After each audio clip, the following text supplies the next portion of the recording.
بسم اللہ الرحمن الرحیم۔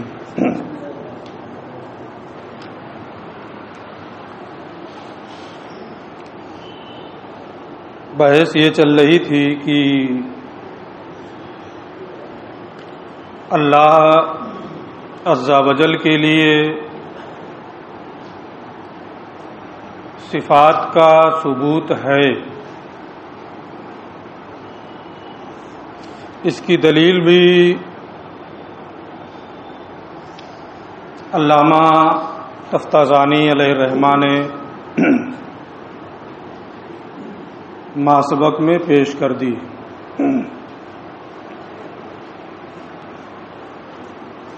اس سلسلے میں معتزلہ کا اختلاف ہے کہ اللہ عالم تو ہے لیکن اس کے لیے صفت علم ثابت نہیں۔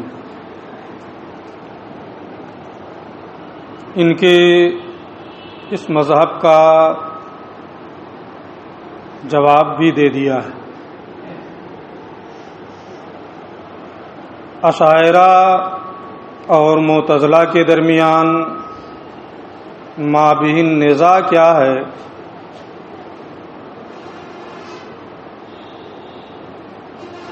کیا وہ علم و قدرت جو کیفیات، کمیات اور ملکات کے قبیل سے ہیں، اس میں ہمارا اور معتزلہ کا اختلاف ہے کہ ہم اسے ثابت مانتے ہیں اور معتزلہ اس کی نفی کرتے ہیں۔ انہوں نے بیان کیا کہ نہیں، مابین نزاع وہ علم و قدرت نہیں ہے جو ملکات، کمیات اور کیفیات کے قبیل سے ہے، بلکہ مابین نزاع جس میں ہمارا اور ان کا اختلاف ہے وہ یہ ہے کہ جیسے ہم میں سے کوئی عالم ہوتا ہے تو علم کی صفت اس کے ساتھ قائم ہوتی ہے اور وہ عرض ہے، اس کی ذات سے زائد ہے اور حادث ہے۔ تو کیا صانع عالم کا علم بھی ایسا ہی ہے کہ وہ اس کی صفت ازلی ہو،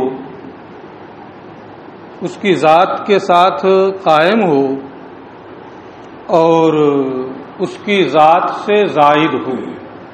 جیسے ہمارا صفت علم ہے، ہماری ذات سے قائم زائد ہے، تو کیا صانع عالم کا علم قدیم، اس کی ذات کے ساتھ قائم اور اس کی ذات سے زائد ہے کیا؟ اسی میں یہی محل نزاع ہے۔ اشاعرہ یہ کہتے ہیں کہ اللہ کی جو صفات ہیں، مثلا صفت علم، یہ اس کی ذات کے ساتھ قائم ہے، قدیم ہے یعنی ازلی ہے، اور اس کی ذات سے زائد ہے۔ معتزلہ یہ کہتے ہیں کہ اللہ عز و جل کی جو صفات ہیں وہ اس کی ذات سے زائد نہیں بلکہ عین ذات ہیں۔ عینیت کا قول کرنے کی بنیاد پر فلاسفہ پر یہ اعتراض لازم آتا تھا کہ اگر صفات باری تعالی عین ذات ہیں تو صفات میں تعدد ہے، صفات کئی ایک ہیں۔ اگر صفات اور ذات میں عینیت ہے تو صفات کا تعدد و تکثر یہ ذات کے تکثر کو مستلزم ہوگا، ذات بھی متعدد ہو جائے گی،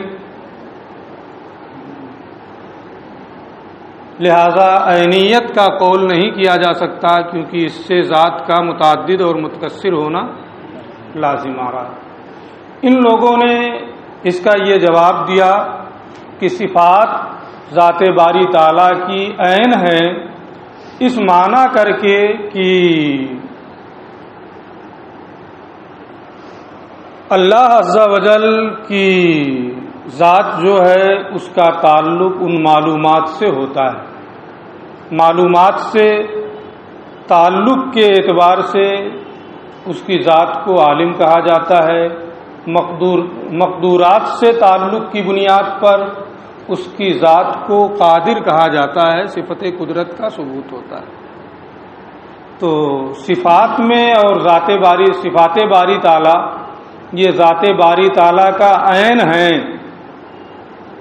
لیکن اس سے تعدد و تکثر لازم نہیں آئے گا، کیونکہ معلومات سے یا مقدورات سے تعلق کی بنیاد پر اسے عالم اور قادر کہا جاتا ہے۔ تو صفت میں یا ذات میں تعدد نہیں لازم آئے گا، بلکہ ذات کے متعلقات میں تعدد و تکثر ہوگا۔ متعلقات ذات دوسری چیز ہے اور ذات دوسری چیز ہے۔ جب معلومات سے تعلق کے اعتبار سے اسے عالم، مقدورات سے تعلق کی بنیاد پر اسے قادر کہا جاتا ہے، تو عینیت صفات کے عین ذات ہونے کے باوجود بھی جو تعدد ہوگا وہ متعلقات میں ہوگا، اور متعلقات میں تعدد کی بنیاد پر ذات میں تعدد لازم نہیں آئے گا۔ اسی کو انہوں نے یہ کہا تھا کہ فلاسفہ کا، معتزلہ کا گمان یہ ہے کہ صفات عین ذات ہیں، لیکن عینیت کا معنی یہ ہے کہ ذات واجب تعالی یسمى، اسے عالم کا، یسمى عالماً بعد میں آ رہا، اسے عالم کا نام دیا جاتا ہے معلومات سے تعلق کے اعتبار سے، اسے قادر کا نام دیا جاتا ہے مقدورات سے تعلق کی بنیاد پر۔ تو اگر صفات عین ذات ہوں تو اس سے تعدد و تکثر لازم نہیں آئے گا، کیونکہ تعدد جو ہو رہا ہے، تکثر جو ہو رہا ہے، وہ متعلقات میں ہو رہا ہے۔ اسی کو انہوں نے پھر مزید وضاحت کے لیے کہا فلا يلزم تکثر فی الذات، متعلقات میں تعدد و تکثر لازم آ رہا ہے، اس سے یہ نہیں ہوگا کہ ذات بھی متعدد ہو جائے اور کثیر ہو جائے۔ فلا يلزم تکثر فی الذات، لہذا ذات میں تعدد و تکثر لازم نہیں آئے گا، متعلقات ذات میں یہ ہوگا، اور متعلقات ذات سے الگ ہیں۔ ولا تعدد فی القدماء والواجبات، قدما اور واجب کا متعدد ہونا لازم نہیں آئے گا۔ اشاعرہ پر ایک اعتراض ہوتا ہے، انہوں نے کیا کہا کہ صفات باری تعالیٰ ذات باری تعالیٰ کی عین نہیں ہے، بلکہ صفات ذات سے زائد ہیں۔ اب جب صفات ذات سے زائد ہوں گی تو ایسی صفات کثیر ہیں اور وہ قدیم بھی ہیں، تو جب ذات باری تعالیٰ سے زائد ہیں صفات اور صفات قدیم ہیں تو تعدد قدمہ لازم آئے گا، وہ تمام کے تمام صفات کیا ہوں گی؟ قدیم ہوں گی، تو تعدد قدمہ لازم آئے گا۔ اور ظاہر سی بات ہے کہ وہ صفات جو ہوں گی وہ ممکن تو ہوں گی نہیں، کیونکہ اگر وہ صفات ممکن ہو جائیں تو باری تعالیٰ کی صفت کا حادث ہونا لازم آئے گا، اور جب وہ صفات ممکن نہیں ہیں کیونکہ حادث ہونا لازم آئے گا تو واجب ہوں گی، اور جب واجب ہوں گی تو تعدد وجبہ بھی لازم آئے گا زائد ہونے کی تقدیر پر۔ یہ کہتے ہیں کہ قدمہ اور واجبات میں بھی تعدد لازم نہیں آئے گا۔ ہم کہہ رہے ہیں کہ صفات ذات باری تعالیٰ سے زائد ہیں، لیکن اس سے واجبات اور قدمہ کا تعدد لازم آئے، یہ صحیح نہیں ہے۔ اور اگر لازم بھی آ رہا ہے، مان لیا کہ لازم آ رہا ہے، تو یہ محال نہیں۔ تعدد قدمہ لازم آ رہا ہے، ہم مان لیتے ہیں کہ لازم آ رہا ہے لیکن یہ لازم آنا محال نہیں ہے. کیوں محال نہیں ہے؟ اس کا جواب ما سبق میں آ چکا ہے. پھر یہاں یہ اشارہ کر رہے ہیں والجواب، اس کا جواب یہ ہے کہ اس کا جواب وہی ہے جو ما سبق میں گزر چکا ہے. کیا گزرا ہے؟ من ان المستحیل تعدد الذوات القدیمہ، محال کیا ہے؟ ذوات قدیمہ کا متعدد ہونا محال ہے. اس سے لازم کیا آ رہا ہے؟ ذوات قدیمہ کا تعدد، صفات قدیمہ کا متعدد ہونا لازم آ رہا ہے. اور جو لازم آ رہا ہے وہ محال نہیں، جو محال ہے وہ لازم نہیں آ رہا ہے. لہذا یہ کوئی اگر اشاعرہ پر اعتراض کرے کہ آپ پر قدمہ اور واجبہ کا تعدد لازم آتا ہے آپ کے قول پر، تو یہ صحیح نہیں ہے. اس کا جواب یہ ہے وہی ہے جو ما سبق میں گزرا کہ محال ذوات قدیمہ کا تعدد ہے، صفات قدیمہ کا تعدد محال نہیں ہے. اور جو محال ہے وہ لازم نہیں آ رہا ہے، جو لازم آ رہا ہے وہ محال نہیں ہے. وَيَلْزَمُكُمْ، البتہ تم پر یہ لازم آتا ہے. کس پر؟ فلاسفہ اور معتزلہ پر یہ لازم آتا ہے کہ صفات کو عین ذات مانا. تو صفات یہ عین ذات ہے اور تمام صفات میں بھی عینیت ہے، تمام صفات میں بھی عینیت ہے. تو اگر صفات یہ عین ذات ہوں اور تمام صفات میں بھی عینیت ہو، تو مثلا علم ایک صفت ہے، آپ اس کو لے لیں تو یہ صفت قدرت کی عین ہے، صفت حیات کی بھی یہ عین ہوگی. تو لازم آئے گا کہ صفت علم جو ہے وہ صفت حیات بھی ہو جائے اور صفت قدرت بھی ہو جائے. حالانکہ دونوں الگ الگ صفتیں ہیں. اگر دونوں میں عینیت ہو تو مثال کے طور پہ تم پر لازم آئے گا کہ صفت علم یہ قدرت اور حیات ہو جائے، اس لیے کہ عینیت ہے. صفت قدرت یہ صفت علم ہو جائے، صفت حیات ہو جائے نا، یہ لازم آئے گا. اور اگر صفات اور ذات میں عینیت ہے تو یہ بھی لازم آئے گا کہ ذات جو اللہ عز و جل کی ہے وہ عالم ہے. تو صفت علم اور ذات میں عینیت ہے تو علم کا بھی عالم ہونا لازم آئے گا. ذات باری تعالیٰ عالم ہے، صفت اور ذات میں عینیت ہے نا، تو صفت علم کا بھی عالم ہونا لازم آئے گا. ایسے ہی اللہ ہے تو صفت علم کا ہے ہونا لازم آئے گا، قادر ہونا لازم آئے گا. اللہ صانع عالم ہے تو صفت علم کا بھی صانع عالم ہونا لازم آئے گا. اللہ معبود ہے مخلوق کا تو صفت علم اور ذات میں عینیت ہے تو صفت علم کا بھی معبود ہونا لازم آئے گا. سب محال ہے نا، لہذا عینیت کا قول کرنا باطل ہے. وَيَلْزَمُكُمْ، تم پر یہ بھی لازم آئے گا کہ مثال کے طور پہ صفت علم یہ صفت قدرت ہو جائے اور صفت حیات ہو جائے کیونکہ عینیت ہے. وَعَالِمًا، یہ لازم آئے گا کہ صفت علم عالم ہو جائے کیونکہ صفت اور ذات میں عینیت ہے. یہ لازم آئے گا کہ صفت علم حیات ہو جائے، ہے ہو جائے، قادر ہو جائے، اور صفت علم صانع عالم ہو جائے. اور یہ بھی لازم آئے گا کہ صفت علم مخلوق کا معبود ہو جائے، اس لیے کہ ذات معبود ہے، صفت اور ذات میں عینیت ہے تو اس صفت کا بھی معبود ہونا لازم آئے گا. یہ تمام محالات عینیت ماننے کی صورت میں لازم آئیں گے. یہ بھی لازم آئے گا کہ ذات باری تعالیٰ قائم بالذات نہ رہ جائے، اس لیے کہ جو صفت ہوتی ہے وہ قائم بالذات نہیں ہوتی ہے. ذات یہ عین صفت ہے، جب صفت قائم بالذات نہیں ہے تو ذات بھی قائم بالذات نہیں ہوگی. وَقَوْنُ الْوَاجِبِ غیر قائم بذاتہ، اور واجب کا غیر قائم بالذات ہونا لازم آئے گا. الی غیر ذالک من المحالات، اور اس کے علاوہ اور بھی بہت سی محال چیزیں لازم آئیں گی.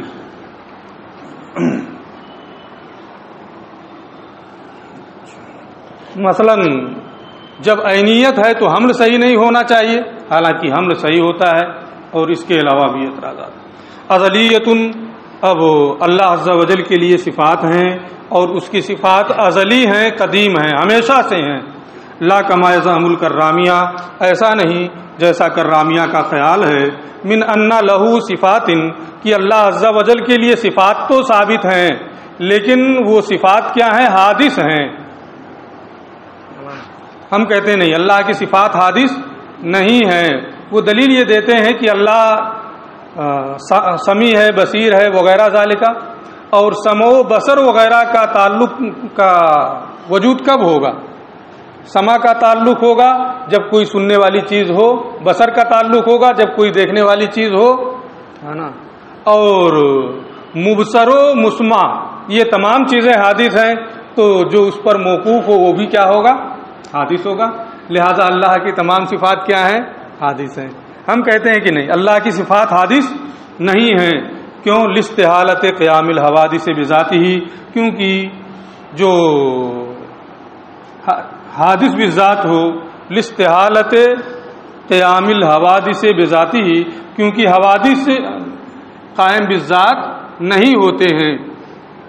حوادث کا قائم بالذات ہونا یہ کیا ہے؟ محال ہے. تو حوادث کے قائم بالذات ہونے کے محال ہونے کی وجہ سے اللہ عز و جل کی جو صفات ہیں وہ حادث نہیں ہو سکتی ہیں. اگر اس کو مان لیا جائے تو اللہ عز و جل کی صفات کا عرض ہونا اور حادث ہونا لازم آئے گا، حالانکہ وہ قائم بالذات ہیں. قائمۃ بذاتہ، اور اللہ عز و جل کی جو صفات ہیں وہ قائم بالذات ہیں، بذات ہی قائم ہیں. کیوں؟ اس کی ذات کے ساتھ قائم ہیں. ضرورت انہ لا معنی لصفت الشیء الا ما یقوم بہ، کیونکہ کسی شے کی صفت ہونے کا یہی معنی ہے کہ وہ اس کے ساتھ قائم ہو. علم ہماری صفت ہے تو اس کا کیا معنی ہے؟ آپ کے ساتھ قائم ہو نہ. ہماری صفت ہے تو ہمارے ساتھ قائم ہو، یہی کسی شے کی صفت ہونے کا معنی ہے. تو جب اللہ عز و جل کے لیے صفات ہیں، جب اس کے صفات ہیں تو اس کی ذات کے ساتھ وہ قائم ہوں گی، کیونکہ کسی بھی شے کی صفت ہونے کا یہی معنی ہوتا ہے کہ وہ اس کے ساتھ قائم ہو. اس بات کے بدیہی ہونے کی وجہ سے کہ کسی شے کی صفت کا معنی نہیں ہے مگر یہی کہ وہ اس کے ساتھ قائم ہو، صفت موصوف کے ساتھ قائم ہو. تو جب کسی شے کی صفت کا یہی معنی ہے کہ وہ اس جس کی صفت ہے اس کے ساتھ قائم ہو، جب یہ تمام صفات عالم ہونا، قادر ہونا یہ اللہ کی صفت ہیں تو اس کی ذات کے ساتھ، اسی کے ذات کے ساتھ قائم ہوں گی، غیر کے ساتھ ان کا قیام نہیں ہوگا. لا کما یزعم المعتزلہ، ایسا نہیں جیسا کہ معتزلہ کا خیال ہے کہ وہ یہ کہتے ہیں من انہ متکلم بکلام ہوا قائم بغیرہ، کہ وہ متکلم تو ہے لیکن صفت کلام اس کی ذات کے ساتھ قائم نہیں ہے بلکہ دوسرے کے ساتھ قائم ہے، مثلا لوح محفوظ کے ساتھ یا جبریل کے ساتھ وغیرہ ذالک، ہے نا. تو لا کما یزعم المعتزلہ، ایسا نہیں جیسا کہ معتزلہ کا خیال ہے کہ من انہ تعالی کی ذات باری تعالی متکلم تو ہے لیکن ایسے کلام سے، ایسی صفت سے کہ وہ صفت اور وہ کلام دوسرے کے ساتھ قائم ہے. یعنی متکلم کوئی ہو، ہے نا، اور صفت کا قیام کسی دوسرے کے ساتھ ہو، ہے نا. صفت کسی کی ہو لیکن اس صفت کا قیام دوسرے کے ساتھ ہو. کیا یہ ممکن ہے؟ صفت میری ہو لیکن قائم کس کے ساتھ ہو؟ آپ کے ساتھ ہو. یہ ہو پائے گا؟ یہ بداہتاً محال ہے. لہذا معتزلہ کا یہ کہنا صحیح نہیں ہے. ایسا نہیں جیسا کہ معتزلہ گمان کرتے ہیں کہ اللہ عز و جل متکلم تو ہے لیکن ایسے کلام سے جو دوسرے کے ساتھ مثلا لوح محفوظ یا جبریل وغیرہ کے ساتھ قائم ہے. اس کا یہ مطلب نہیں ہے کہ معتزلہ اللہ کے لیے ایسی صفت کو ثابت کر رہے ہیں جو دوسرے کے ساتھ قائم ہو، بلکہ ان کا مقصد یہ ہے کہ سرے سے صفات کی نفی کر دی جائے، کیونکہ صفت تو وہی ہوگی، ہے نا، جو اس کی ذات کے ساتھ قائم ہو. یہ کہہ رہے ہیں کہ نہیں اس کے ساتھ قائم نہیں ہے، اس کا مطلب اس کی صفت نہیں ہے. تو تمام صفات جو ہیں ان کی نفی کرنا ان کا مقصد ہے. یہ مقصد نہیں ہے کہ اللہ کے لیے ایسی صفات ثابت کی جائیں جو دوسرے کے ساتھ قائم ہو. صفت جو دوسرے کے ساتھ قائم ہو وہ اس کی صفت ہی نہیں ہوگی جس کے ساتھ قائم نہ ہو. اس کا صاف مطلب یہ ہوا کہ صفات کی ذات باری تعالیٰ سے نفی کرنا ان کا مقصود ہے. لیکن نہ مرادہم، لیکن ان کی مراد اس بات سے کہ وہ متکلم ہے لیکن صفت کلام دوسرے کے ساتھ قائم ہے، اس سے ان کی مراد صفت کلام کی نفی کرنا ہے، کلام کے ہونے کی نفی کرنا ہے. نفی و کون صفات کون الکلام صفتن لہو، کلام کے ذات باری تعالیٰ کے لیے صفت ہونے کی نفی کرنا ہے، کیونکہ جب وہ اس کے ساتھ قائم نہیں ہے تو اس کی صفت کیسے بنے گا. لہذا کلام کی یہ صفت باری تعالیٰ نہیں ہے، یہی ان کے کہنے کا مقصد ہے. لا اس بات و کون ہی صفت لہو، اس بات کو ثابت کرنا نہیں ہے کہ وہ تو صفت ہے اللہ کی لیکن قائم دوسرے کے ساتھ ہے. تو الفاظ ایسے استعمال کیے ہیں جس سے یہ شبہ ہوتا ہے کہ اللہ کے لیے ایسی صفت کو وہ ثابت کرنا چاہتے ہیں جس کا قیام غیر کے ساتھ ہے، حالانکہ اس کے پس پردہ ان کا مقصد یہ ہے کہ تمام صفات کی نفی کر دی جائے، کیونکہ صفات موصوف کے ساتھ قائم ہوتے ہیں. جب اس کا ذات باری تعالیٰ کے ساتھ قیام ہی نہیں ہے تو وہ اس کی صفت بھی نہیں بنے گی. یہ یہاں پر ان کی بات پوری ہوئی. یہاں سے یہ ایک نئی بحث شروع کر رہے ہیں. وَلَمَّا تَمَسَّكَتِ الْمُعْتَزِلَةُ بِأَنَّ فِي إِثْبَاتِ الصِّفَاتِ إِبْطَالُ التَّوْحِيدِ، اور جب معتزلہ نے حجت پیش کی ہے اس سلسلے میں کہ اللہ عز و جل کے لیے صفات کو ثابت کرنا، اس میں توحید کو باطل کرنا، اللہ کی وحدانیت کو باطل کرنا ہے.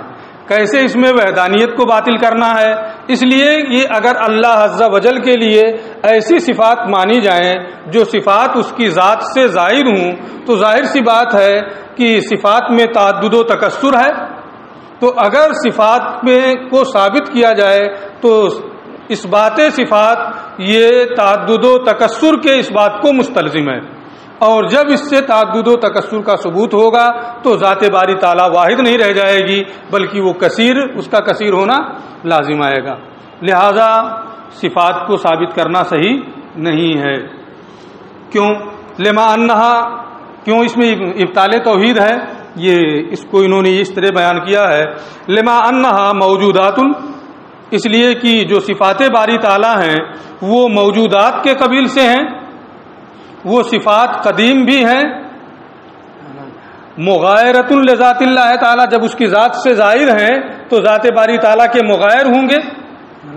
تو یہ صفات موجودات کے قبیل سے ہیں، وہ قدیم ہیں، ذات باری تعالیٰ کے مغایر ہیں.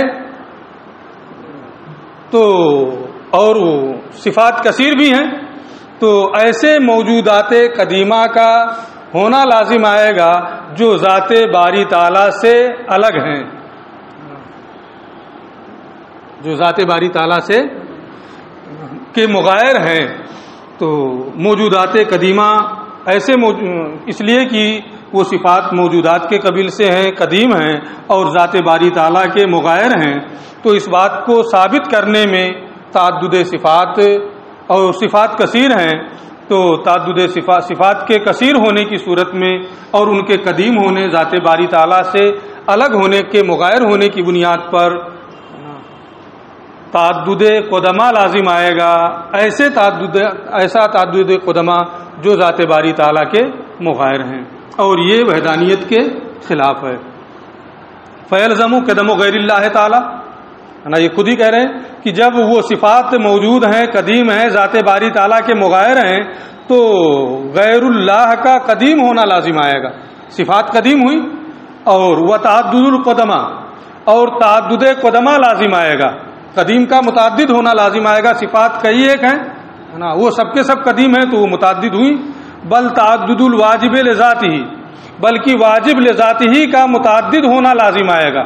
کیوں واجب لذاتہ کا متعدد ہونا لازم آئے گا؟ علامہ وقعت الاشارۃ فی کلام الیہ فی کلام المتقدمین، جیسا کہ متقدمین کے کلام میں اس کی جانب اشارہ واقع ہے. کیا اشارہ ہے؟ کہ واجب اور قدیم یہ دونوں کیا ہیں؟ مترادف ہیں. ماسبق میں یہ بحث آئی ہے. اور جب واجب اور قدیم میں ترادف ہے، تعدد قدمہ لازم آیا صفات کو ثابت کرنے کی صورت میں، اور قدیم اور واجب میں ترادف تو تعدد وجبہ بھی لازم آئے گا. واجب لذات ہی کا متعدد ہونا لازم آئے گا. وہ تصریح، اور جیسا کہ تصریح واقع ہے نا، اس کی صراحت ہے متاخرین کے کلام میں. کیا صراحت ہے؟ من ان واجب الوجود بالذات هو اللہ تعالی و صفاتہ، یعنی واجب الوجود بالذات یہ اللہ تعالی اور اس کی صفات ہیں۔ امام حبیب الدین غریر اور ان کے متبعین جو متاخرین سے ہیں وہ یہ کہتے ہیں کہ واجب الوجود بالذات اللہ عز و جل ہے اور اس کی صفات ہیں۔ تو جب واجب الوجود بالذات اللہ ہے اور اس کی صفات بھی واجب الوجود ہیں بالذات، اور صفات کا تعدد لازم آیا، تو ایسی صورت میں تعدد وجبہ بھی لازم آئے گا۔ تو یہ معتزلہ نے صفات کو ثابت کرنے کے سلسلے میں یہ کہا کہ یہ وحدانیت کے خلاف ہے، کیونکہ اس سے وحدانیت باطل ہو جائے گی، کیونکہ موجودات قدیمہ مغایرہ کا قدیم ہونا، اللہ کے علاوہ صفات کا بھی قدیم ہونا لازم آئے گا، اور وہ متعدد ہوں گی، بلکہ تعدد وجبہ بھی لازم آئے گا، کیونکہ قدیم اور واجب میں ترادف ہے، بلکہ ترادف نہ ہونے کے باوجود بھی تعدد وجبہ لازم آئے گا، کیونکہ متاخرین نے یہ صراحت کی ہے کہ واجب الوجود بالذات اللہ عز و جل ہے اور اس کی صفات بھی واجب بالذات ہیں، تو تعدد وجبہ دونوں صورتوں میں لازم آئے گا، اشارے کے طریقے پر بھی اور صراحت کے طریقے پر بھی۔ اب اس کے بعد یہ کہتے ہیں وقد کفرت النصارى وقد کفرت النصارى اور نصارہ کی تکفیر کی گئی، نصارہ کو کافر کہا گیا ہے بے اثبات ثلاثۃ من القدماء، تین قدماء کو ثابت کرنے کی وجہ سے، وجود، علم اور حیات، ان تین قدماء کو ثابت بعد میں بحث آ رہی ہے، ان تین قدیم چیزوں کے ثابت کرنے کی بنیاد پر نصارہ کی تکفیر کی گئی، انہیں کافر کہا گیا ہے۔ فما بال الثمانیہ، تو اگر کوئی 8 قدیم کو ثابت کرے یا 8 سے زیادہ قدیم چیزوں کو ثابت کرے، یعنی وہی جو 8 چیزیں ہیں، حیات، قدرت، علم، ارادہ، سماع، بصر، کلام اور تکوین، یہ 8 چیزیں ہیں، یہ تمام صفات قدیم ہیں، تو نصارہ نے 3 قدیم کو ثابت کیا، ان کو کافر کہا گیا۔ جو ان 8 صفات کو قدیم کہتے ہیں ان کی تکفیر کیوں نہیں ہوگی؟ اس سے وحدانیت کیوں نہیں باطل ہوگی؟ او اکثر یا 8 سے زیادہ صفات کو جو قدیم کہتے ہیں، یعنی ترزیق وغیرہ کو بھی جو صفات کے قبیل سے، صفات ثبوتیہ کے قبیل سے مانتے ہیں، تو ایسی صورت میں 8 سے زیادہ قدماء کا ہونا لازم آئے گا۔ تو 3 کو کسی نے ثابت کر دیا، اسے کافر کہا گیا۔ آپ 8 ثابت کر رہے ہیں، بلکہ 8 سے بھی زیادہ ثابت کر رہے ہیں، اور آپ کافر نہ ہوں، وحدانیت باطل نہ ہو، یہ کیسے ممکن ہے نا؟ وحدانیت باطل ہو جائے گی۔ اشارہ الی الجواب بقولہ، معتزلہ نے جب یہ استدلال کیا کہ اس بات صفات میں ابطال توحید ہے، کیوں ابطال توحید ہے، اس کو انہوں نے بیان کر دیا، تو علامہ کہتے ہیں کہ علامہ عمر نصفی نے اس کے جواب کی جانب اپنے اس قول سے اشارہ کیا، اشارہ الی الجواب بقولہ، تو مصنف نے ماتن نے اس کے جواب کی جانب اپنے اس قول سے اشارہ کیا ہے، وہ اللہ ہوا ولا غیرہ، بہت دن سے اس کا انتظار تھا کہ صفات باری تعالیٰ نہ عین ذات ہیں اور نہ غیر ذات ہیں، لہذا یہ سارے اعتراضات یہاں نہیں ہوں گے۔ جو آپ نے یہ کہا کہ اس بات صفات میں ابطال توحید ہے، کیونکہ اس سے غیر اللہ کے علاوہ کا قدیم ہونا لازم آئے گا، تو تعدد قدمہ ہو جائے گا، اور ایک قدم اور آگے بڑھیں گے تو تعدد وجبہ لازم آئے گا، کیونکہ متقدمین نے کہا ہے کہ قدیم اور واجب میں ترادف ہے، اور متاخرین نے تو صراحت ہی کر دی ہے کہ واجب الوجود بالذات اللہ اور اس کی ذات ہے نا، اللہ عز و جل کی ذات اور اس کی صفات ہیں، تو تعدد وجبہ بھی لازم آئے گا، تو اس میں وحدانیت کا ابطال ہے۔ علامہ فرماتے ہیں کہ صفات باری تعالیٰ نہ عین ذات ہیں اور نہ غیر ذات ہیں۔ عینیت کس کو کہتے ہیں؟ میں نے ماسبق ہی میں بتایا تھا کہ اتحاد فی المفہوم اگر ہو تو کیا کہا جاتا ہے؟ عینیت ہے۔ اور غیریت کسے کہتے ہیں؟ کہ 2 چیزیں ایسی ہوں کہ ایک شے کا دوسرے سے انفکاک ممکن ہو، ایک شے کا انفکاک دوسری چیز سے ممکن ہو، تو ایسی صورت میں یہ کہا جاتا ہے کہ یہ غیر ہے، اور اگر انفکاک ممکن نہ ہو تو اس کو غیر نہیں کہیں گے۔ کسی سے کسی چیز کا انفکاک ممکن نہ ہو تو اسے غیر نہیں کہا جائے گا۔ غیریت کا معنی یہ ہے کہ ایک شے کا دوسرے سے انفکاک ممکن ہو، اسی کو نیچے انہوں نے کہا ہے جواز انفکاک، یعنی ایک شے کا دوسری سے انفکاک ممکن ہو تو اس کو کیا کہیں گے؟ غیر کہیں گے۔ اب صفات باری تعالیٰ اور ذات باری تعالیٰ، اس میں اتحاد فی المفہوم ہے، ان کے مفہوم میں اتحاد نہیں ہے۔ صفت علم کا معنی اور ہے اور ذات کا معنی اور ہے، صفت قدرت کا معنی اور ہے، ذات کا معنی اور ہے، صفت ہے کا معنی اور ہے، ذات کا معنی اور ہے۔ جب اتحاد فی المفہوم نہیں ہے، اتحاد فی المفہوم دونوں میں نہیں ہے، تو ایسی صورت میں صفات باری تعالیٰ ذات باری تعالیٰ کی عین نہیں ہوں گی۔ ساتھ ہی ساتھ ان صفات کا ذات باری تعالیٰ سے انفکاک ممکن نہیں ہے، ان صفات کا ذات باری تعالیٰ سے انفکاک ممکن نہیں ہے، اور جب ان صفات کا ذات باری تعالیٰ سے انفکاک ممکن نہیں ہے تو وہ غیر بھی نہیں ہوں گی، کیونکہ غیریت وہاں ہوتی ہے جہاں ایک شے کا دوسری سے انفکاک ممکن ہو، یہاں صفات کا ذات سے انفکاک ممکن ہی نہیں ہے، اور جب ممکن نہیں ہے تو وہ ذات باری تعالیٰ کے غیر بھی نہیں ہوں گی۔ لا ہوا ولا غیرہ، صفات باری تعالیٰ عین ذات نہیں ہے اس لیے کہ اتحاد فی المفہوم نہیں ہے، غیر ذات نہیں ہے اس لیے کہ صفات کا ذات سے انفکاک ممکن نہیں ہے۔ اسی کو انہوں نے کہا ہے یعنی ان صفات اللہ تعالی، یعنی اللہ عز و جل کی جو صفات ہیں یہ عین ذات نہیں ہے، کیوں؟ اس لیے کہ اتحاد فی المفہوم نہیں ہے، ولا غیر الذات، اور صفات جو ہیں یہ غیر ذات بھی نہیں ہیں اس لیے کہ صفات کا ذات سے انفکاک ممکن نہیں ہے، اور جب صفات یہ غیر ذات نہیں ہیں فلا یلزم کتم الغیر، تو اگر صفات قدیم ہو جائیں تو کیا ذات باری تعالیٰ کے غیر کا قدیم ہونا لازم آئے گا؟ وہ تو غیر ذات ہے ہی نہیں، جب غیر ذات نہیں ہے تو ان کے قدیم ہونے سے غیر کا قدیم ہونا لازم نہیں آئے گا، ان کے کثیر ہونے سے قدما کا تکثر لازم نہیں آئے گا۔ اگر وہ غیر ہوتی صفات تو ایسی صورت میں غیر کا قدیم ہونا لازم آتا ہے نا، یا قدما کا تکثر لازم آتا نا، ان میں تغایر نہیں ہے نا، اور جب تغایر نہیں ہے تو نہ غیر کا قدیم ہونا لازم آئے گا اور نہ قدما کا تکثر لازم آئے گا۔ ان کا صاف اب اس کا مطلب یہ ہوا کہ تعدد قدما یا تعدد قدمائے متغیرہ یہ کفر ہے، تعدد قدمائے متغیرہ کا تعدد اگر ہو تکثر ہو تو یہ کفر ہوگا۔ یہاں قدمائے متغیرہ کا تعدد لازم نہیں آ رہا ہے، تکثر لازم نہیں آ رہا، بلکہ وہ صفات اس کی ذات کا غیر ہے ہی نہیں، تو جب ذات کا غیر نہیں ہے تو قدمائے متغیرہ کا تکثر لازم نہیں آئے گا، تو یہ کفر بھی نہیں ہوگا۔ یہ کہتے ہیں ٹھیک ہے آپ نے اپنی بات تو سمجھا لی۔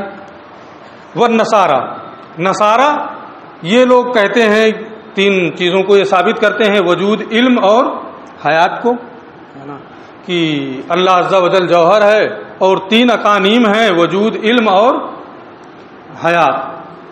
تو یہ لوگ بھی یہی کہیں گے کہ یہ جو وجود، علم اور حیات ہیں یہ ذات باری تعالیٰ کا غیر نہیں ہے،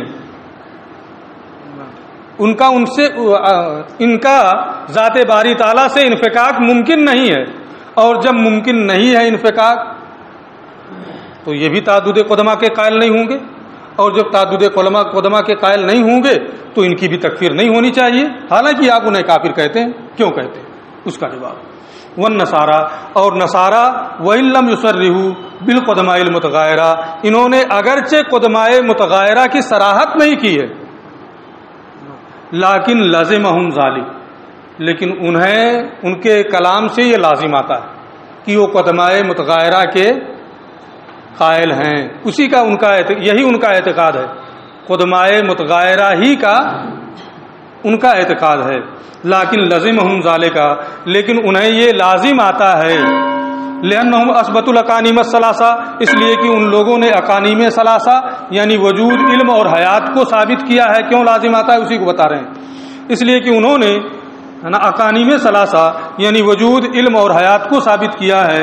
وسموها الابا والابن وروح القدس، اور ان کا نام بالترتیب اب، ابن اور روح القدس رکھا ہے. یعنی وجود کا نام اب، علم کا نام ابن، حیات کا نام روح القدس رکھا ہے. وزعموا، اور ان لوگوں نے یہ خیال کیا ہے ان اقنوم العلم، کہ علم کا جو اقنوم ہے یہ حضرت عیسیٰ علیہ السلام کے بدن کی جانب منتقل ہو گیا. یہ حضرت عیسیٰ علیہ السلام کے بدن کی جانب منتقل ہو گیا ہے. اور جب انتقال ہو جائے اس کا مطلب یہ ہوتا ہے کہ تغیر ہے. اگر تغیر نہ ہوتا تو وہاں غیریت میں کیا ہے کہ غیر کب ہوگا؟ جب امکان انفکاک ہو. یہاں تو وقوع انفکاک کی یہ قائل ہو گئے کہ اقنوم علم یہ عیسیٰ علیہ السلام کے بدن کی جانب منتقل ہو گیا. تو اگر امکان انفکاک ہو تو وہاں غیریت ہو جاتی ہے. اگر وقوع کے قائل ہو جائیں ہے نا تب تو غیریت بدرجہ اولا ہو جائے گی. اس لیے یہ لوگ غیریت کے قائل ہیں. اور جب تغیر کے قائل ہیں، قدمائے متغیرہ کے قائل ہیں، تو ان کی تکفیر بہرحال کی جائے گی. اور ہم قدمائے متغیرہ کے قائل نہیں ہیں، ہمارے کلام سے یہ لازم بھی نہیں آتا ہے. فجوزوا الانفکاک، تو ان لوگوں نے انفکاک کو جائز مانا بلکہ انفکاک کو واقع مانا ہے. اسی طریقے سے انتقال کو جائز مانا بلکہ واقع مانا ہے. فکانت ذوات متغیرہ، تو اب ایسی صورت میں ان پر ذوات متغیرہ قدیمہ کا وقوع لازم آئے گا، اور ہم پر یہ لازم نہیں آتا ہے. ان پر ذوات قدیمہ متغیرہ کا قول لازم آتا ہے، اس لیے ان کی تکفیر کی گئی ہے. ہم پر یہ لازم نہیں آتا ہے، اس لیے ہماری تکفیر کرنا صحیح نہیں ہے. بات پوری ہو گئی.